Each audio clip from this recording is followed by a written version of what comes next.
You're muted, Professor.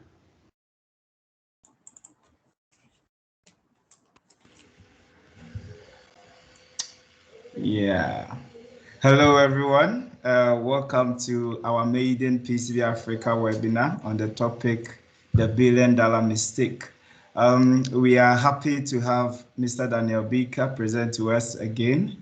For the sake of those who don't know about Mr. Daniel Beeker, he's a senior principal engineer at NXP Semiconductors.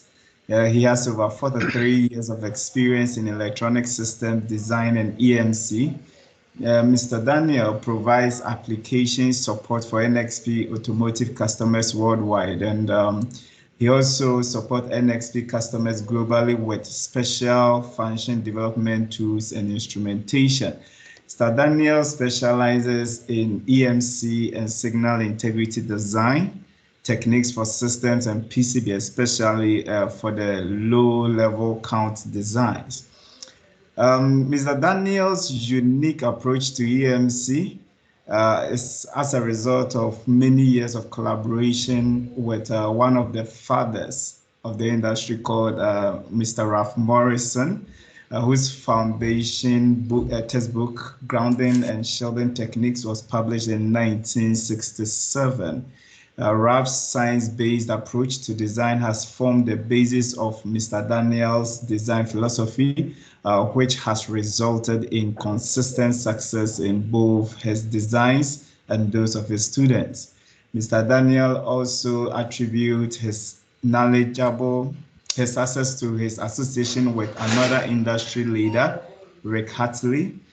The influence of these two highly knowledgeable mentors can be seen in the material Daniel presents and his passion for sharing the perspective with the engineering community. Ladies and gentlemen, let us welcome Mr. Daniel Beeker. Thank you very much. Yeah, thank you, Dr. Obeng. So welcome everyone.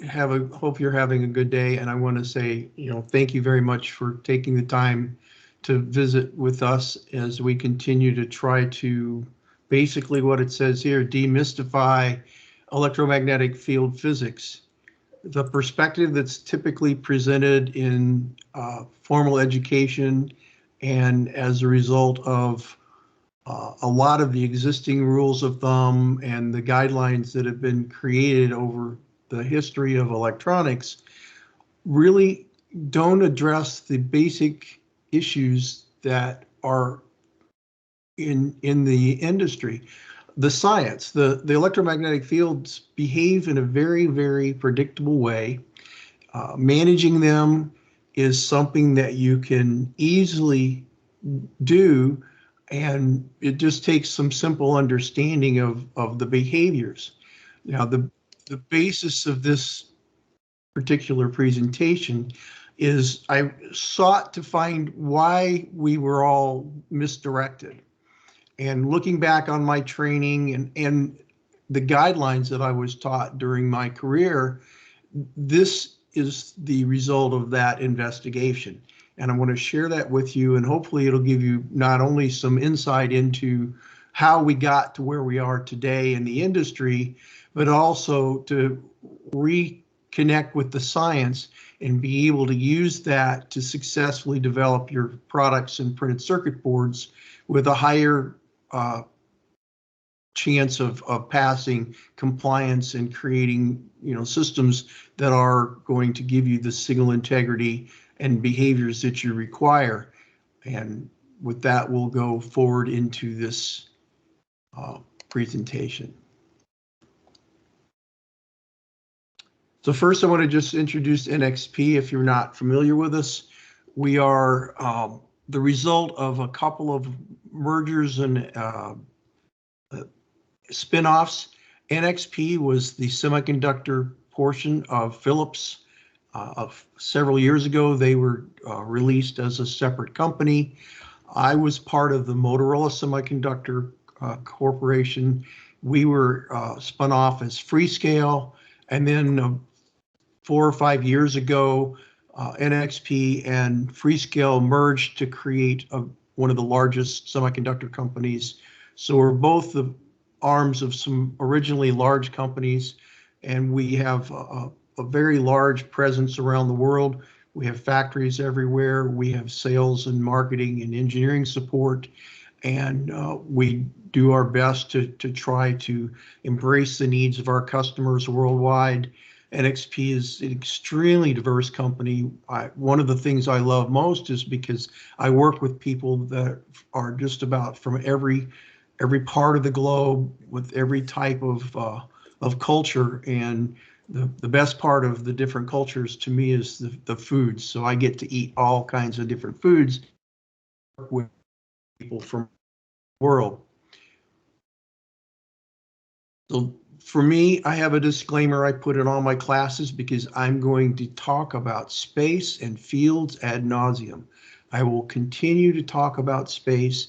Every one of my classes repeats other parts from each other in order to try to help reprogram your brains. Because for me, it took more than 10 years of patient influence of Mr. Morrison, and we'll talk a little bit more about him, to finally disconnect from the idea of current flowing in wires and the idea that the energy moves in space.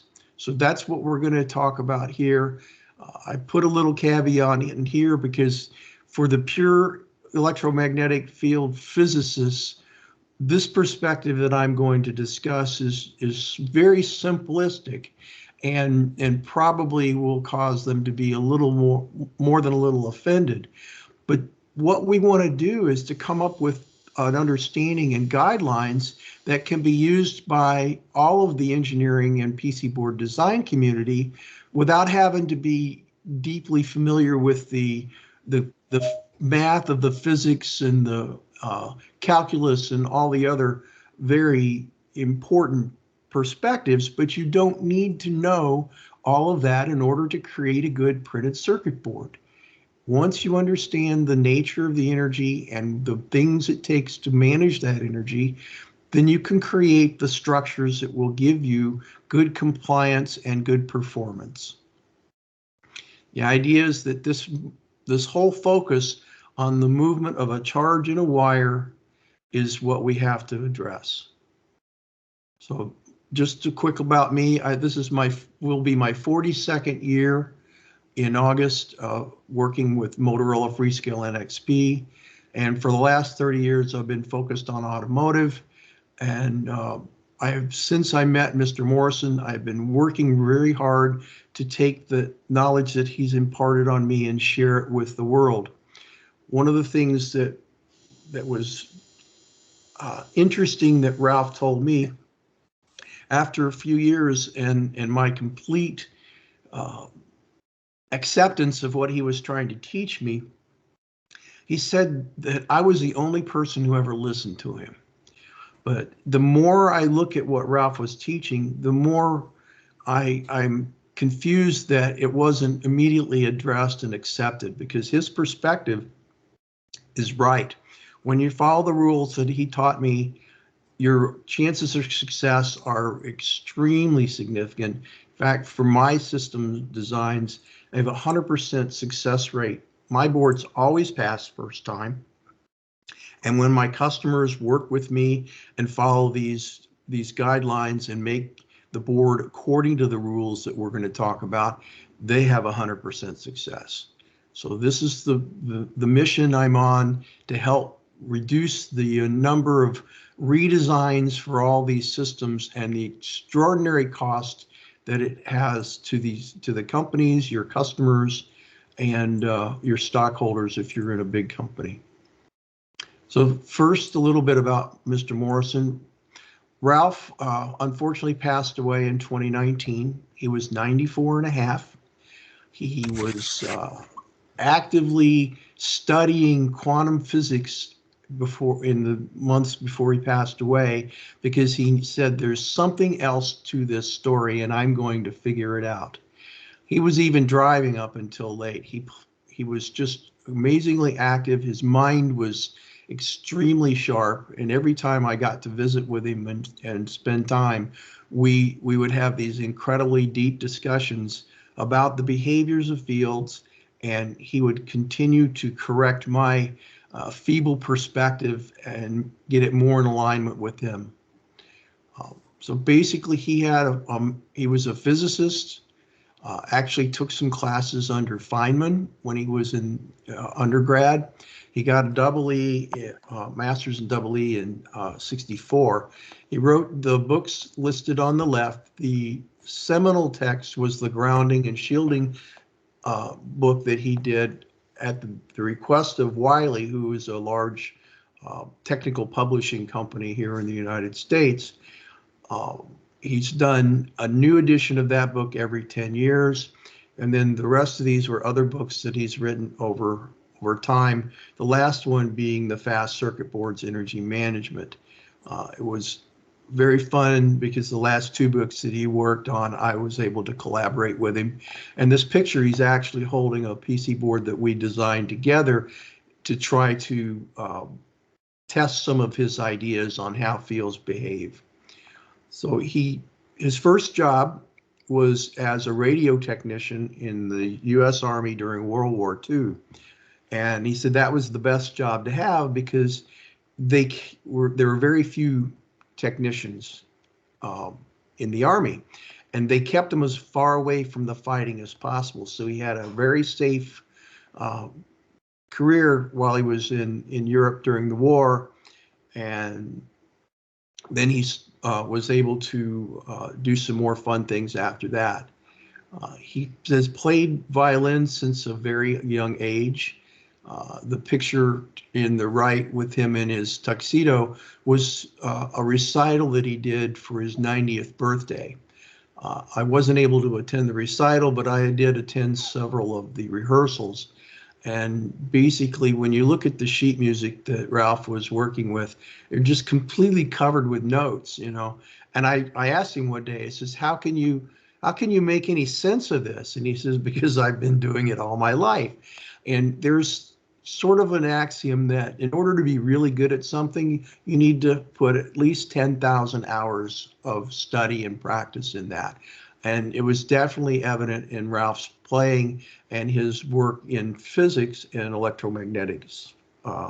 And the same thing has resulted as I put more and more of the effort and study into it, I become more and more confident in what I do and correct in the results of my designs. I think the picture on the left is where after the war, he was able to join the Army. It was a traveling symphony, and he got to travel all the great cities in Europe and play in the cities where the composers had lived that he loved so much. So this is a little more pictures. His wife, Elizabeth, who's also a best-selling author, by the way, is a cellist, and they had a string quartet that they would rehearse in their home, and I often got to visit with them and listen to their music as well. So carrying forward with the music, one of the things I knew is in order to get the mindset away from current in wires, I decided to create a song that's basically supposed to be an earworm. If you were in an in-person class, I would have played this song over and over again while you were waiting for the class to begin, with the idea that you would be waking up in the middle of the night screaming, "It's all about the space." So I took the Meghan Trainor's All About That Bass song. It was easy to change bass to space. And then I rewrote the song to make it so that basically is a very simple presentation of the electromagnetic field physics science. And when you look through this, take the time if you can when you get the PDF of the presentation to read the words. And it's basically, we were taught about it being the conductor, but it's when the fields are moving, that is the current flow, because the fields are what do everything. So that's what we want to talk about, and this is the focus that I want to have and the perspective that I truly wish you will adopt in the future. So the challenge here is that EMC certification is become an extremely difficult event, and it's a source of a lot of anxiety for design teams. And what's gone on is we continue to reduce the geometries of the circuit. So the transistors are getting smaller, which means they switch faster. So the frequencies that these devices are working in are exceeding 10, 100 gigahertz, very high frequencies. So we have these devices that are making a lot more noise. At the same time, the required compliance frequencies have been extended both lower and higher in frequency, where the amount of energy you're allowed to radiate is being reduced because there are so many radio receivers in all of our products and gadgets that we play with. So you have to reduce the amount of energy you're radiating. At the same time, you have to make your systems more robust so that they can resist more interference from outside worlds. So as the IC technology continues to go in smaller, we're going in the opposite directions. We have devices that are easier to disturb and make more noise, and we're putting them into an environment where they have to be more robust and to be quieter. So everything's going in opposite directions, which has basically resulted in the status quo has become to expect to fail EMC. I have a number of my customers. I deal with automotive OEMs and tier ones and tier twos, as well as other industry suppliers. And they all admit that it may be 3, 4, maybe 5 times that they redesign the circuit board before they finally achieve compliance. They don't budget for this, and they don't have the money or the time, but they have no choice. And when they send them off for the retest, they have very little confidence in the results. It's because we as an industry didn't look at what was going on. Why are these failing EMC? And then address the root cause. The standard response in a lot of cases is to start adding ferrites and inductors and other types of band-aids to the design in hopes of making the system pass, instead of addressing the underlying real problem and fixing it from a foundation level in the design itself. So it takes time. You may have to pay expedite fees. So you want to get, you've failed EMC. You need to redesign the board in a hurry. So you're put pressure on the design teams. They have to try to figure out what's wrong and redesign the board and get it to the fabricator and get the boards expedited through fabrication, get it to assembly, get them built in a hurry, and then try to beg for time in the testing lab that they didn't put in the budget, not in the time budget for the product development, nor in the money budget. All of this comes directly out of the time that would normally be allowed for the next generation product to be developed. And the cost of this comes right off of the profit. So every time you have to respend a board, it conceivably can cost you your next generation product. And a lot of companies, because they can't afford to go through these design cycles, actually have reduced their product development because they just can't afford it. And companies every month are going out of business because they missed their market window, because they failed EMC. And this is just not engineering. So the idea is we really need to find out what is the reason we have these issues and what can we do to fix it. The idea is that not only do this electronic product companies lose, but your customers lose. So everything is bad about this whole thing. And again, the industry as a whole seems to have, tried to avoid this subject. And that's why this class itself has been considered quite controversial, but the idea is we need to have some guidelines that we can use to get the products out the door without having to go through these iterations of product design and then hurrying through the next stage. So the idea is that instead of designing the next product, people are spending all their energy trying to fix the one that should have gone out the door last month. And think of this, there are thousands and thousands of teams around the world going through this same scenario. The total cost is billions of dollars every year are wasted designing products that they are pretty much convinced are going to fail. And again, that's not engineering.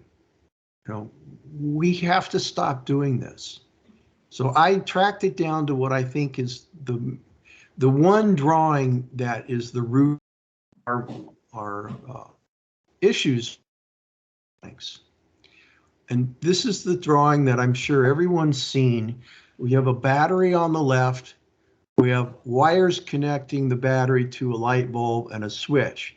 And these arrows that suggest that there's something going to the light bulb and coming back from the light bulb. This is the problem. This simple diagram alludes to the idea of current flowing in a wire. And the problem is that that's about as far from the truth as you can get. So we have to think about this. The current doesn't flow in the wire. And because we haven't focused on the proper behavior of the fields, we created design guidelines that didn't support designing the structures for managing the fields. And the problem is that when we first started designing electronic systems, the switching speeds of all of the devices that we used were so slow relative to the physical size of the structures, which is important, that it didn't make them fail. The problem is it wasn't right. It just wasn't so wrong that it didn't work. So from that perspective, we thought we had the right rules, and the guidelines that we created were those that should ensure success. But we didn't count on the impact of constantly shrinking the transistors, increasing the frequency at which these devices are operating, and especially when you look to those faster switching speeds relative to the three-dimensional physical structures that we're using, because the products are still relatively the same size. The switches are many orders of magnitude faster than they were in the beginning, say in the days of TTL or metal gate CMOS. We changed the switching speed and applied it to the same structures, and at a certain point, the structures are large enough relative to the switching speed of the devices that they start to impact the behavior of the energy that's being transmitted through these structures. Again, you know, this is arrows seem to suggest that the current flows from the plus of the battery to the light bulb and back to the minus of the battery. And that gave us the idea that the wires are conductors and that current flows in a loop. Well, all of those are the statements and the language that caused us to develop the wrong rules for how we design our circuit boards. So the idea is, if that was true, as soon as you close the switch, the load would see the energy and there would never be problems with signal integrity or EMC. Conversely is, there would be no such thing as radio because it's the same energy that we use in the electromagnetic systems or electronic systems as radio. It's electromagnetic field energy. The field energy travels in a space. Also, if that were true and the electronics was driven by current flowing in a wire, we wouldn't be alive because the light from the sun couldn't get here. So there's so many examples in our everyday world that prove to us that it's not current flowing in a wire. And for some reason, myself included, we blindly accepted the idea that on a circuit board, things were different and the energy flowed in the wires. So you could put the wires wherever you wanted, as long as they were connected, as long as the bottom of the bulb is connected to the minus of the battery and the top of the bulb is connected to the top of the battery, that everything is fine and it doesn't matter what's happening between. That's the problem. The energy doesn't flow in a loop and it doesn't flow in the wire. So the idea, and this is, I want to thank some of the comments that were coming back from some of our earlier sessions, is the wires form boundaries for where the field's moving, very much like the banks of a stream. And they form waveguides because the energy's traveling in the space in waves. Doesn't flow through the wires. It's in the space between the wires. That's why I wrote the song, It's All About the Space. So this space, or we call it the dielectric, is the conductor. The energy flows in the space. And the energy is carried by a moving electromagnetic field in the dielectric, not electrons flowing in the wires. Even the basic idea, an ampere is a coulomb of energy flowing past a point in space. It's a finite amount of energy that's moving through space. It's not current flowing through a wire any more than if you've got a stream flowing past you, the stream water is not flowing in the banks, it's flowing between the banks in the space. And it goes from a higher altitude to a lower altitude, driven by gravity. Water flows downstream. Electromagnetic field is the same way. It goes from a place where the field density is higher to a place where the field density is lower. And it goes from where it is to where it's going. It doesn't go back. There is no returning back to the battery of the energy. The energy moves forward into this system and never looks back. That's why we have to really start changing the way we think about electronics. So this is where the teachings from Ralph were really important. Language is absolutely critical. And he would often spend a lot of time, if I was having a discussion with him, and I would say the wrong word, it was good for an hour lecture on why I needed to be more careful with how I was discussing this phenomenon. And again, we just started designing systems by wiring things up. I wire-wrapped a single board computer with a 68,000 processor, memory, UARTs, parallel ports, all kinds of wonderful things on a big VME VersaBus board. It was about 11 by 14, and it worked just fine. And I thought, gee, I'm a good technician because I knew how to wire this. It worked because the switching speeds of the transistors in those ICs was so slow, it wasn't so bad it made it fail. But there was nothing right about the way I did that design.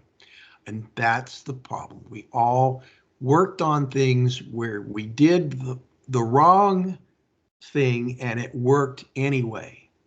And that failure to identify what the right method was and the right perspective was has led to this universal problem by teams around the world faced with EMC compliance. Again, When the switches were slow, it didn't matter. It seemed to work. It just wasn't so bad that it always failed. Now, the way this progressed, and we didn't do anything about it, is I relate it to the idea of putting a frog in a pan of water. If you put the frog in a pot of hot water, it's going to jump out. But if you put the frog in a pan of cold water and slowly heat it up, the frog's not going to notice until he's cooked. Well, the same thing happened with electronics, because as we were doing this migration from larger geometry transistors to smaller geometry transistors, it typically wasn't the whole system. There would be one device that would be used with the new technology. And it might cause problems and it might not. If it caused problems, then people would try different things to see if they could make it work. And so from that, we came up with some of these terrible ideas of pi filters on power supplies or isolated grounds. And all of this may have fixed a single application, but from the perspective of as a design guideline, it didn't always work the same because it didn't address the fundamental issue that we hadn't managed the spaces correctly where the energy was moving. We continue to follow that path, and as we went down the smaller and smaller chips and you changed out one or two ICs in each design, the percentage of failures in EMC gradually rose. It was like once in a while it would fail. Then more of the times it would fail. And then more of the times it would fail. And nobody, again, addressed the basic problem. They didn't go find out what the systemic issue was. And when I moved to Detroit in 1987, it was right as we were making the change from HMOS to HCMOS. And it was a typical sales pitch of use these new parts because they're faster, they're smaller, they're cheaper, and every module failed EMC. I spent a great deal of time sitting with customers next to test chambers, trying to figure out what little piece of the circuit we needed to change in order to have it pass EMC. Never even considering the fact that the change in switching speeds from HMOS to HCMOS was an order of magnitude faster. And the biggest issue was that meant that the size of an antenna, a quarter wavelength antenna, was 1/10 as large. So in the idea of an HMOS device, a quarter wavelength is about 25 or 30 feet, I don't know exactly. When you go from HMOS to HCMOS, the quarter wavelength antenna is about 3 feet. And when you look in automotive, every module's hooked to a wiring harness that's at least 3 feet long.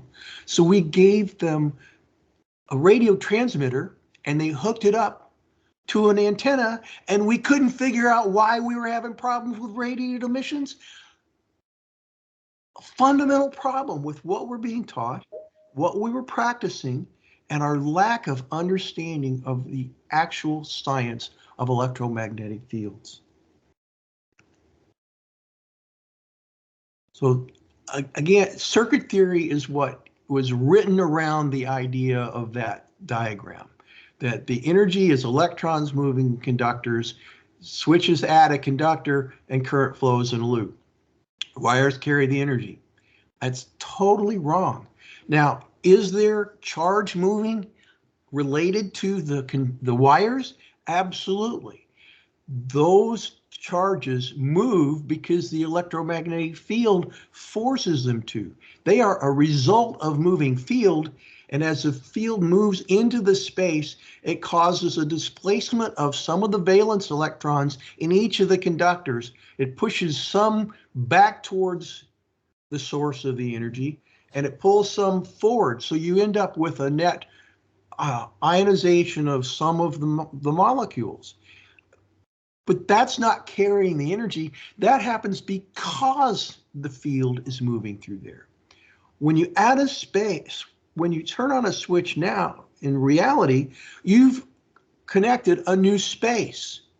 And now the field, it's on the left of the switch, sees this new space that's got a lower voltage, lower density of field, and it will move gladly into this new space. That's the idea of energy flowing downhill to the point of lowest potential. The field moves through there. It has no idea what's at the other end. It just knows it goes from where it is to where it's going through the space that's just been connected. Very like when you turn the faucet on a hose. The water goes from in the pipe through the water faucet into the hose. It doesn't care what's behind it. It doesn't care what's in front of it. It just knows that the hose is empty and it's going to go fill it. The same thing with fields. This isn't what I was taught. It's not what my mentors taught me when I was a young engineer, and nothing worked. So why didn't it work? Because we didn't understand how the fields behaved. Very diagram put together, probably are making all the physicists cry, but this simple perspective will change your chances of success as you develop your printed circuit boards. The first one is here.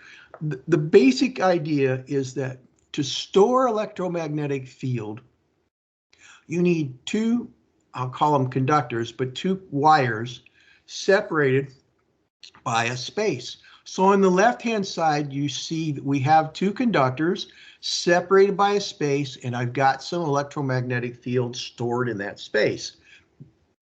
We have a switch that's not closed, and we have another conductor where there's nothing in the space between those two conductors.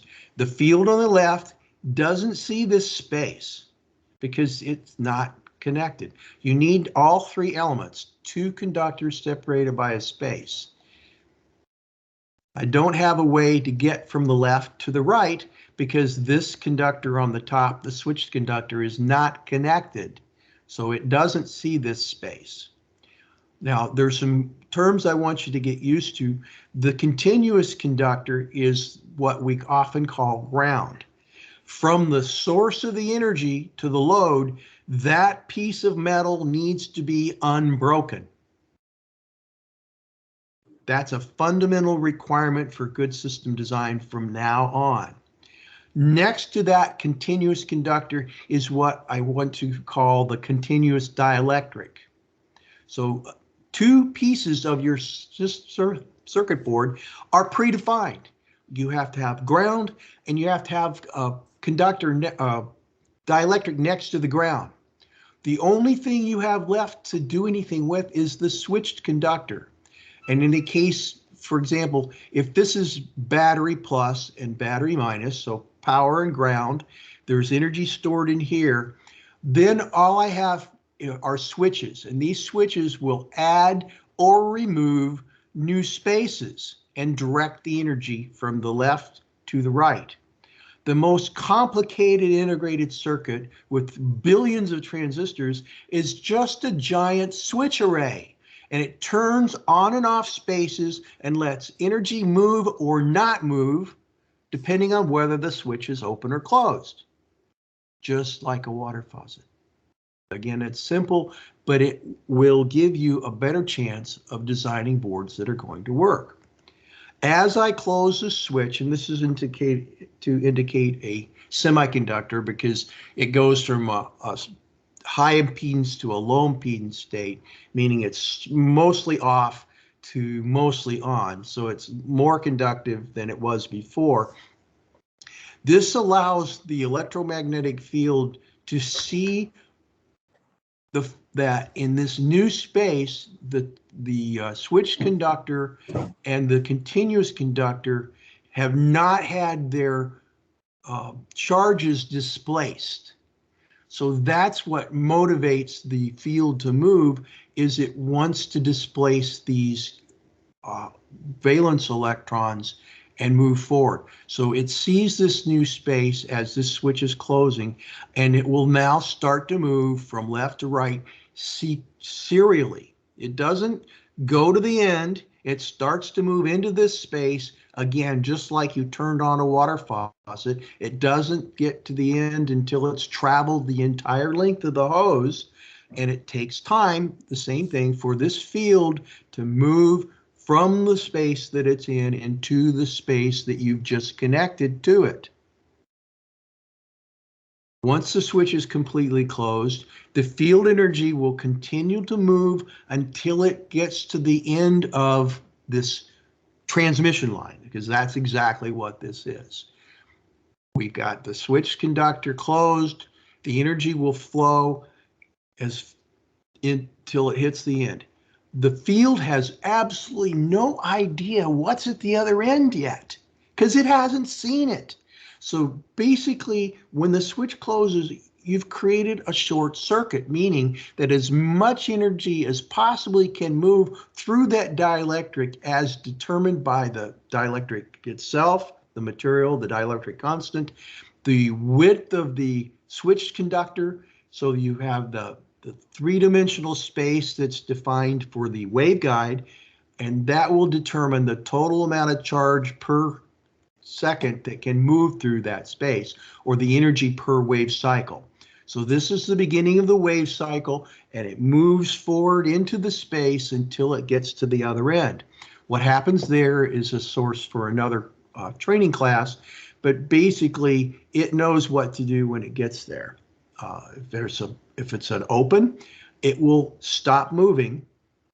If it's another switch, then it will go into a new space. That's how we take the energy and redistribute it. This switch in the middle could also be a switching regulator, a linear voltage regulator, so that it's not always on or off, but it's being, in the case of a linear regulator, some of that energy is being converted into kinetic energy through a linear regulator, so that the total amount of field density on the other side of the switch is going to be reduced. In the case of a switching regulator, it turns on and off and lets little bubbles of field move into the new space. The integration circuit and the output of a switching power supply will gather those bubbles of field. We will assemble them into the desired field density or voltage and use that to deliver energy to the rest of the circuit board. But there's nothing magic there.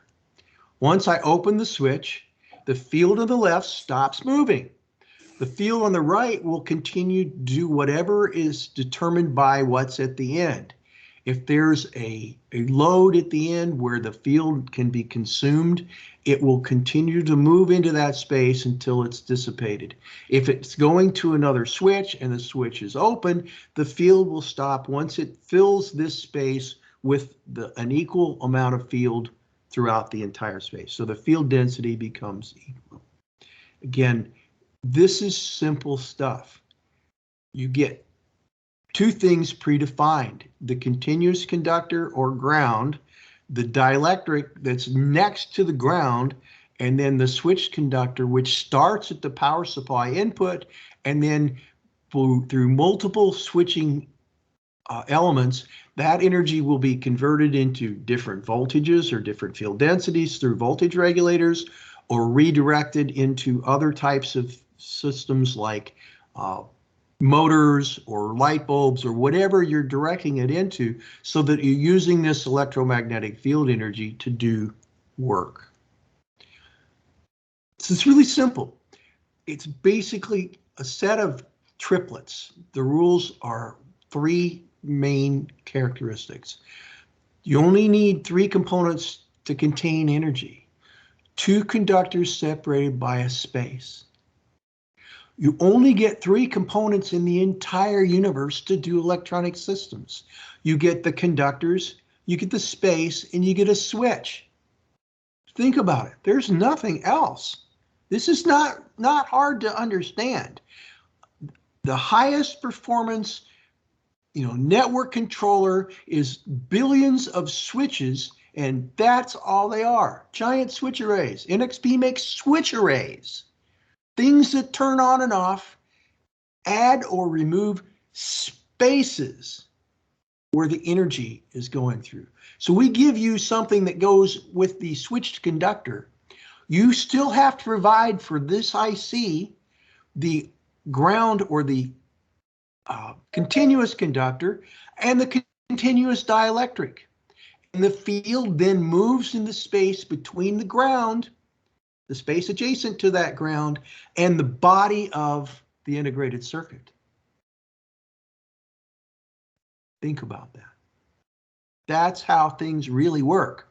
So we need to make sure that we design our systems so that we take advantage of, instead of ignore, the behaviors that are inherent in the way they are. It's the science, very pure science. And then you can only do three things with electromagnetic field energy. You can store it, you can move it, or you can convert it to kinetic energy. There's nothing else. You use it to drive a speaker, or turn a motor, or heat up a filament in a light bulb. Those are changes of the field to kinetic energy. You can move it. You turn it into a radio transmission. That's moving it. You can store it. You put it in a capacitor. That's all you can do with field. So this is not rocket science. We were just taught to believe that this was really, really complicated. It's not.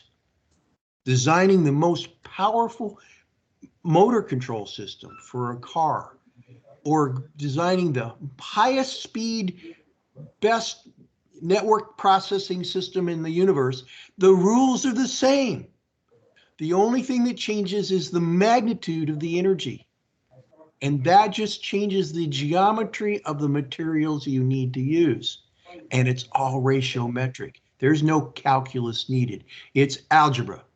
If something needs 10 times more power, the structures have to have impedances that are 10 times smaller. If it's got to have something that's switching 10 times faster, then the antennas and the lump distances are 1/10 the size. So you just figure out what it needs to have to be able to control the behaviors. Those are all very simple algebraic equations. So the problem is that we, as an industry, don't look at it this way. And the status quo has become to expect to fail EMC. And even knowing that, most companies and their program managers don't budget for this expected failure and extraordinary cost. Like I say, customers come to me and they say, which wire do we need to move? Which trace needs to be moved in order to fix this board? And they might send me a little picture of a small part of the circuit board. And it's like, that's not how you fix it, and I can't help you there. This is a system problem. You have to look at the entire design and find out where you violated that one dielectric rule, because the switched conductor has to be one dielectric away from ground. That's the only way you can control this energy. You say the cost for redesign can be tens of thousands to hundreds of thousands of dollars, depending on the complexity of the circuit. And all this money comes right out of the profit. No company can continue to do this. If the stockholders from the publicly held companies knew that the design teams were using guidelines that were based on lore and fantasy instead of science, there would be a revolution. We have to change this. The problem is the universities continue to teach the same curriculum. They have no reason to change what they're teaching because the companies that consume the graduates from their schools aren't complaining. Even though when we graduated from college, we don't have the right skill set or the right perspective in most cases to design electronic systems. We're still caught up in the idea of current flowing in a wire and current flowing in a loop. Until the companies that hire engineers from colleges start to request a change in the curriculum, the universities don't have any financial reason to change their what they're teaching. They're not losing money. it's all a business. They're trying to sell their classes. If nobody cares and they're still buying their product, then they're not going to spend the money to change the curriculum. The problem is we, as engineers out in the industry, still have to build products that pass. So how do you do that? You have to change your perspective from this idea of this diagram that current flows in a loop in the wires. Again, thousands of design teams designing products with no hope that they're going to pass EMC. Like I say, because of a simple mistake in the language, the current flowing in the wires in a loop.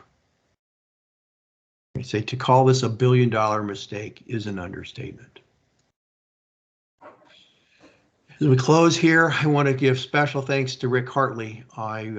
First EMC class or signal integrity class I took was from him in 2004. I basically 5 minutes into his class realized that every design I'd ever done worked by accident instead of on purpose. And it started me down a path where I knew I had to find out how to do this right. This is my job. I'm supposed to be an engineer. I'm supposed to design things. As a result of Mr. Hartley's class and the sudden for integrity, I was fortunate enough to meet Ralph Morrison, who basically adopted me as his apprentice, and he was going to teach me field physics or kill me trying. And the only thing I'm sad about is I wish I understood things that he was teaching me as well 10 years ago as I do now, because I would have been able to learn so much more from him. And I was starting to really understand it when we finally lost him 2 years ago. And then Dr. Todd Hubing, who's another researcher from the University of Missouri-Rolla. He was past president of the IEEE EMC Society, and he also is another one of my mentors who's helped me to fine-tune my understanding of fields. At the end of every one of Ralph's presentations, he would always say this. And until actually when I was writing my eulogy for him, because I was asked to speak at his funeral, I read this and really finally understood how profound this was. He said, buildings have walls and halls. People travel in the halls, not the walls. Circuits have traces and spaces. Energy and signals travel in the spaces, not the traces. He's been telling people this for more than 50 years, and the industry continued to ignore that. We could have saved how many trillions of dollars if we just looked at this simple statement and understood what it meant as we were designing our circuits. So, thank you very much. That ends that part of the presentation. I think I'll turn it over to Professor Obeng and see if we have any questions. Thank you very much, sir. It's always a delight to listen to you. Okay, so I think we will open the floor for questions. If you have any questions, any suggestions, any ideas to share, Mr. Daniel will be happy to answer that. But always remember, it's all about the space. Yeah, so if you have any questions, please. And then just another note that this will be posted on the PCBAfrica YouTube channel, which I feel excited about because, and from my opinion, this is becoming one of the center points for the industry in excellence in PC board design for the entire world. I think that Professor Obeng is doing more for us than any other entity currently, especially in making this available worldwide. Thank you, sir. Yeah, so questions, please. If you have any questions, please. Yeah.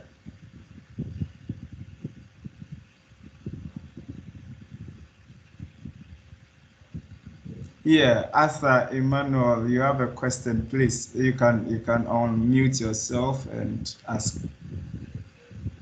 Okay, thank you very much for the opportunity. I was actually trying to relate what we've been discussing to Hall effect, and that is particularly the clamp-on ammeter that is used to measure current on wires.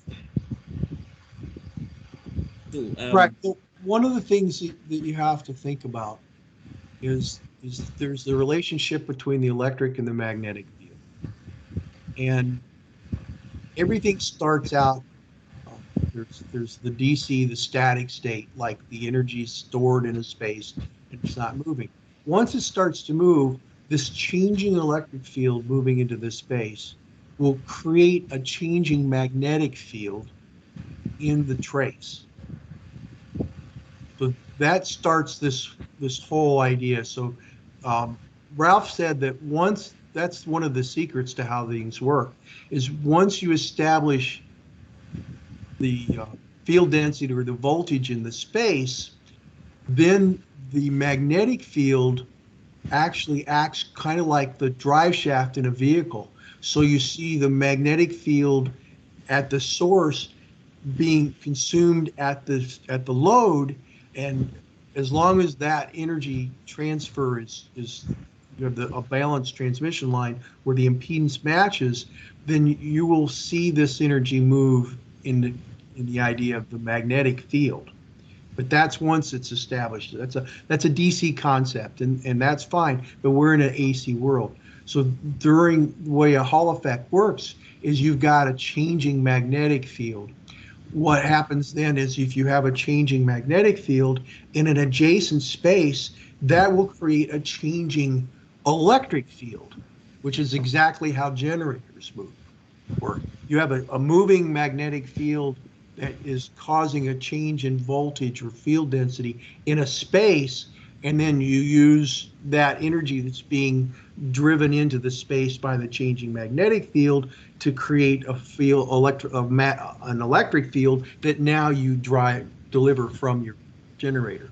And the opposite direction is from a motor is you have a changing electric field that induces a changing magnetic field that pushes on the motor. So a Hall effect is just another way of sensing this changing magnetic field that's a result of the changing electric field. And so, we measure current, we put an amp meter in series with one of the wires, right? And I thought about it. It's that's got to be measuring what's flowing through the wires. No, it's measuring the effect of the field moving next to it and the change in the magnetic field that the meter's seeing. It's like a flow meter in a river, right?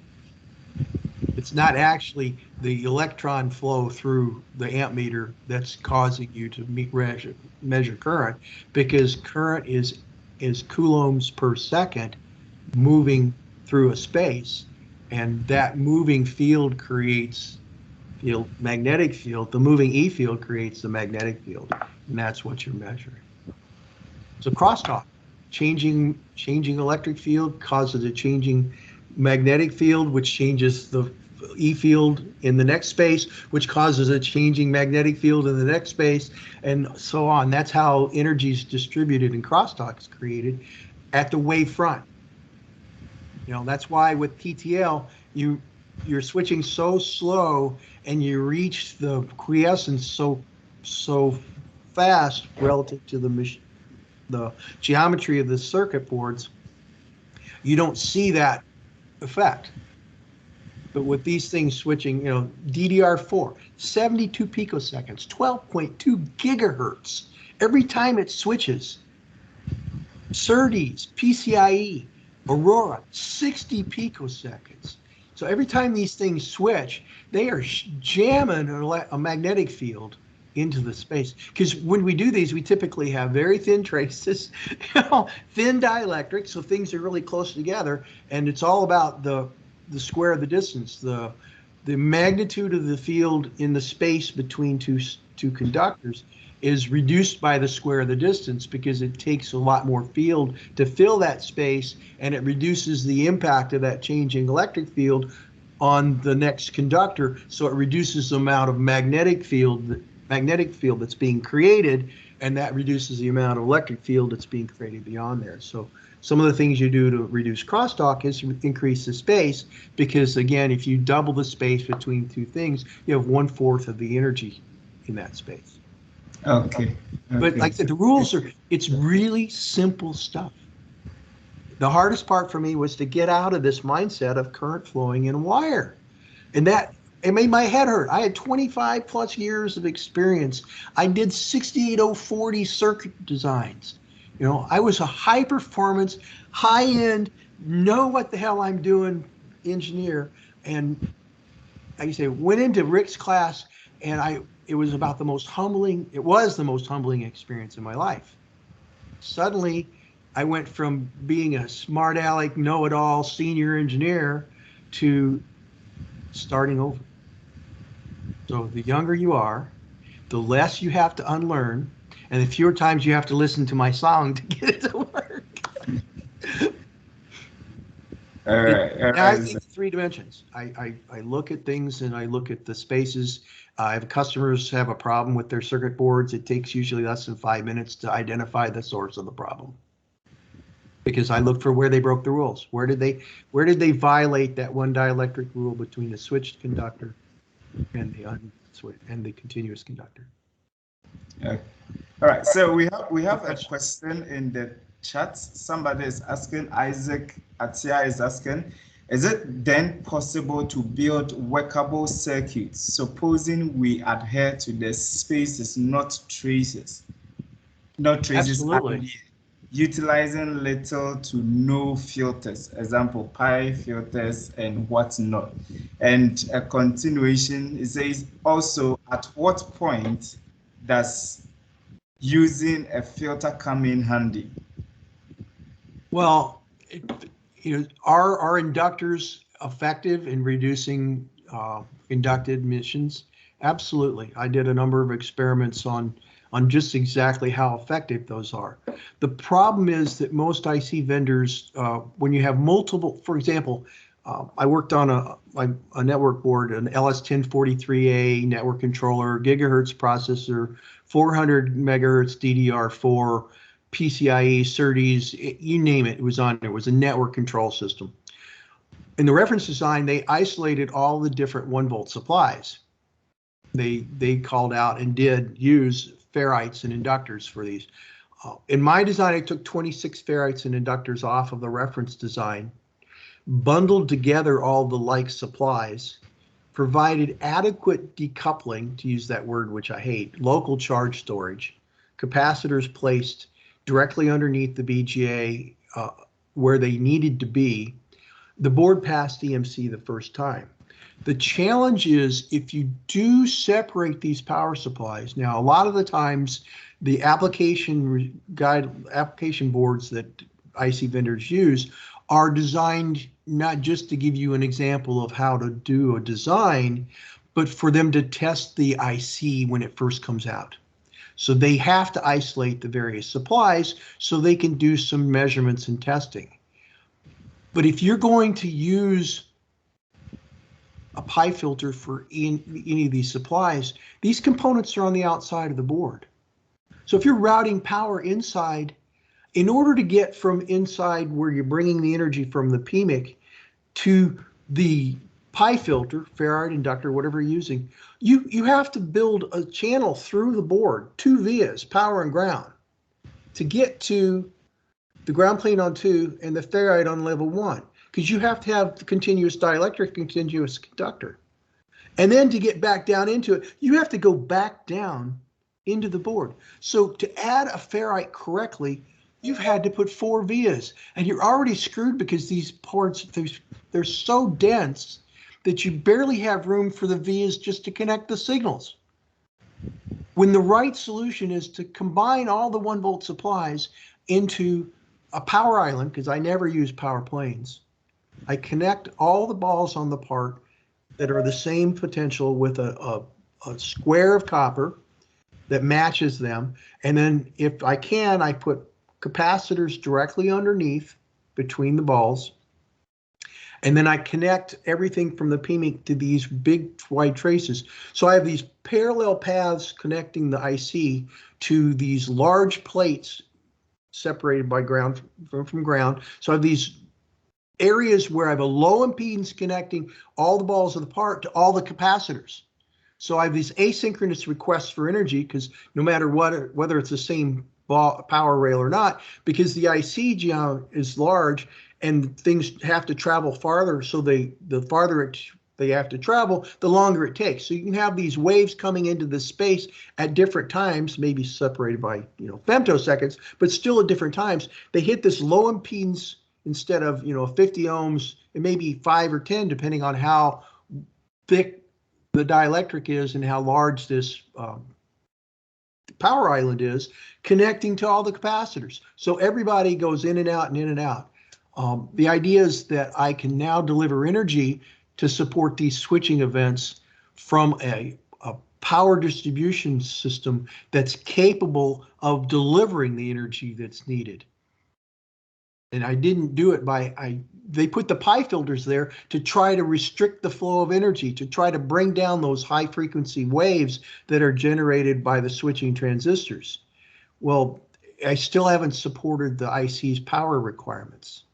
To do that, I need to have these close to the part as I can.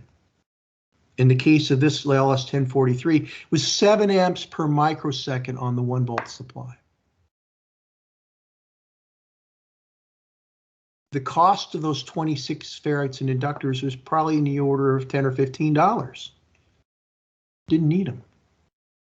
I took them off. Now, the switching regulator, the inductor's got a real important job. It's what stores energy, because it's a larger space. An inductor, it stores both electric energy and magnetic energy, and then I have a capacitor that catches it. So I put a bubble of field into that space between the inductor and ground, turn off the switch. That now is used to charge up a capacitor to a certain voltage, and then depending on what voltage the regulator is set for, I will add more field as I'm delivering the energy from that capacitor, because I'm looking at this closed loop. Simple stuff.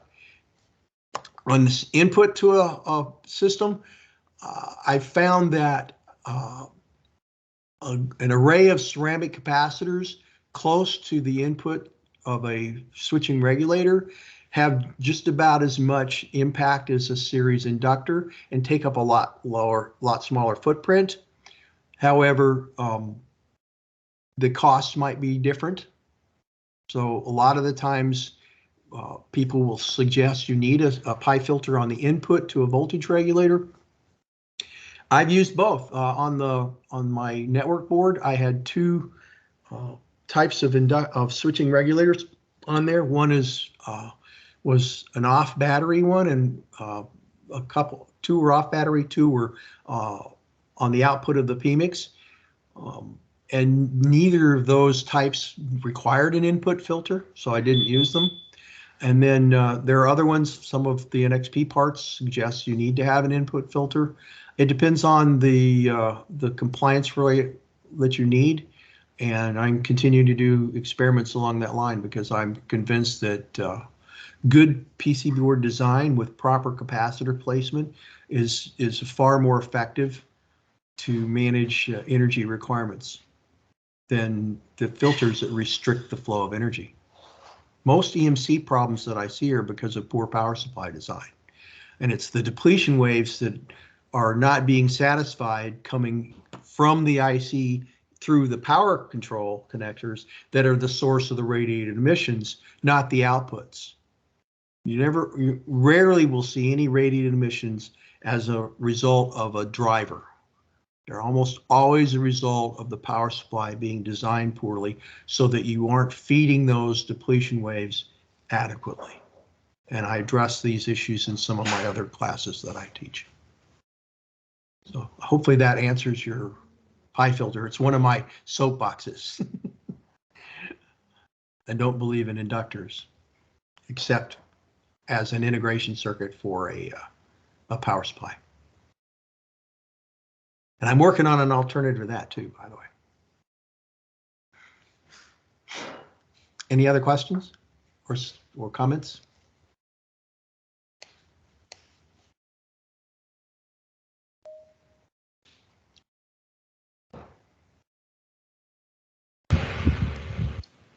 Is Dr. Obeng on here?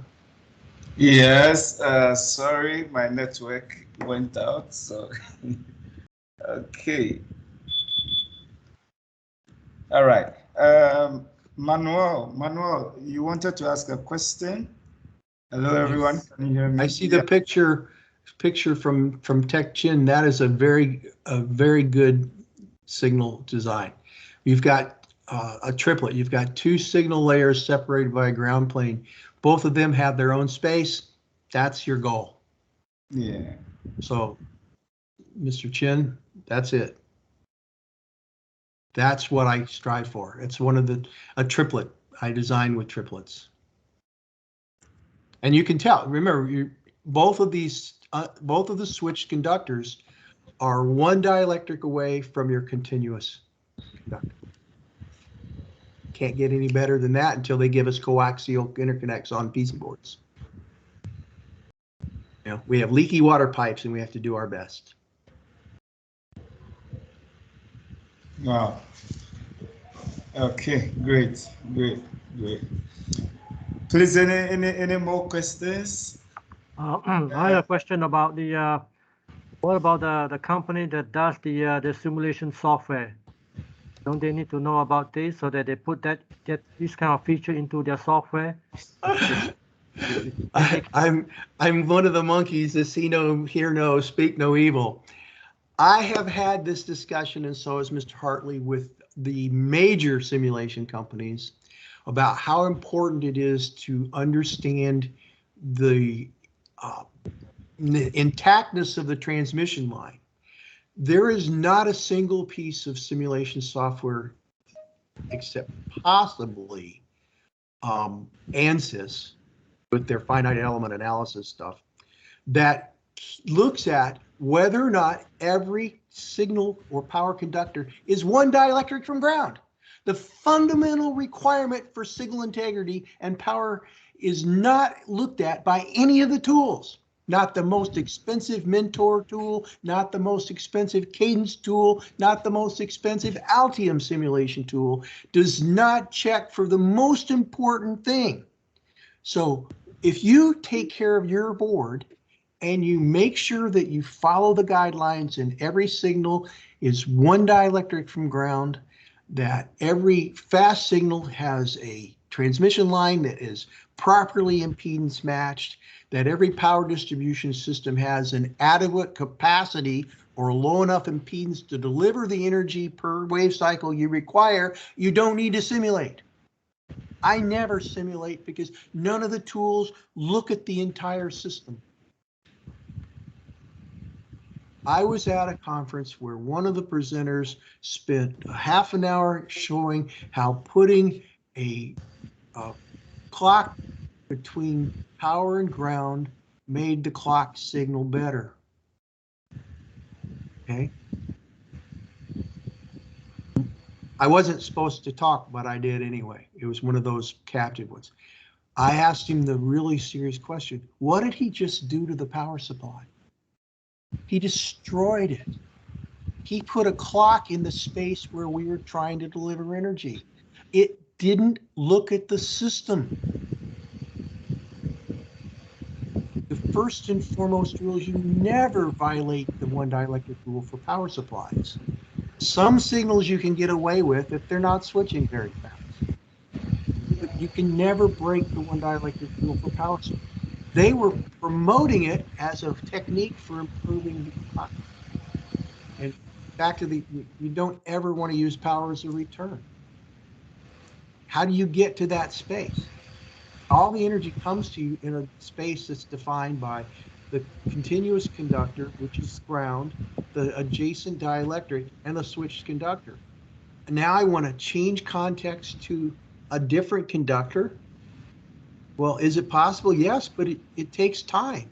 So you have an automatic temporal distortion in the signal because you've lost some of the fidelity from a frequency perspective. And because it's usually not just one signal that's making that change, every other signal in that space is going to share the space. So I forced crosstalk twice because then I got to come back from power to back to ground again. Why would I ever want to screw my signal up 4 times on purpose? Another bad rule that came because it wasn't so bad that it made it fail. That actually I tracked down. That rule comes from some very, very high-end designers who in their day were some of the best, but they were working with TTL. And it seemed to work, but they were switching in 20, 30 nanoseconds. Our world, we have things switching in femtoseconds. You can't break the rules, So understanding the fundamental issues is what we have to do. And then these guidelines, if you follow that one slide that shows the rule of triplets, and you use that for your designs, there's very little left to do. Sometimes it's a challenge, but the idea is, do you want it to pass or do you want to not pass? If you break the rules, you take the consequences. Will it always make it fail? No. But if you compromise the design from the guidelines that I'm trying to tell you, you need to make sure it's an engineering choice, not a random act of routing. That you've looked at this signal and you know that by making it share the same space as this other signal, or making the distance between that signal and ground bigger than you think, is not going to affect the information that signal is supposed to convey. So those are the things you have to do. It's hard, sometimes you have to make the compromises, especially if you want to do low layer count. 2-layer boards are extremely difficult. 4-layer boards are very popular, but it's also a challenge. You need to have one ground plane. That's good. So 2 layers are next to ground. The 4th layer is a single layer board. So you have to design it like it's by itself. And then you connect it to the other 3 layers with pipes. You have to have a power and ground or signal and ground via. A 2-layer board is 2 single layer boards. The 4-layer board with ground on 2, 4 is not returning with 2. It's 2 dielectrics in a single layer away from ground. An 8-layer board is even more difficult unless you have 3 ground planes. My favorite board stack is a 6-layer board with 2 ground planes, 2 and 5 ground. Then I've got 2 triplets like what's shown by the picture that Mr. Chin put up there. When I go, each of those triplets, when I go from 1 to 2, 1 to 3 in that diagram, I automatically have the dielectrics connected. I don't have to worry about a transition via. But if I go from 1 or 3 to 4 or 6 in a 6-layer board, I have to connect the dielectrics because they're separated. So I need for 1 to 6, I need a ground transition via next to it to connect the dielectric between 1 and 2 to the dielectric between layers 5 and 6. So again, all about 3-dimensional spaces and directing the energy through the spaces you've defined. So hopefully that gives everybody something to think about. It gave me headaches for many, many, many years, and let me tell you, it works. I had never done a network board before. It was the first time I did anything at that speed with new technology. 28 nanometer device, gigahertz clock, DDR4, SerDes, PCIe, Ethernet controller, Ethernet switches, everything, CAN, LIN, it was a full gateway. Drifted the inductors and ferrites, and it passed EMC the first time. Not rocket science. I just followed the rules. Was I anxious when I went for testing? Michael will tell you, I was a wreck, but I kept telling myself, trust in Ralph, and it worked. And luckily, he was still alive, and I was able to celebrate it with him. Thank you, everyone, for your time. Go forth and design first pass compliant systems. Thank you. Fantastic. Thank you very much, sir. Thank you, everyone. Like he said, we'll be making the videos available on our channel, PCB Africa. We also have our pages on LinkedIn, Facebook, and Twitter. So you can follow us and see the new and upcoming webinars. We'll be having a lot of webinars this year. I'm hoping so. So please join our community.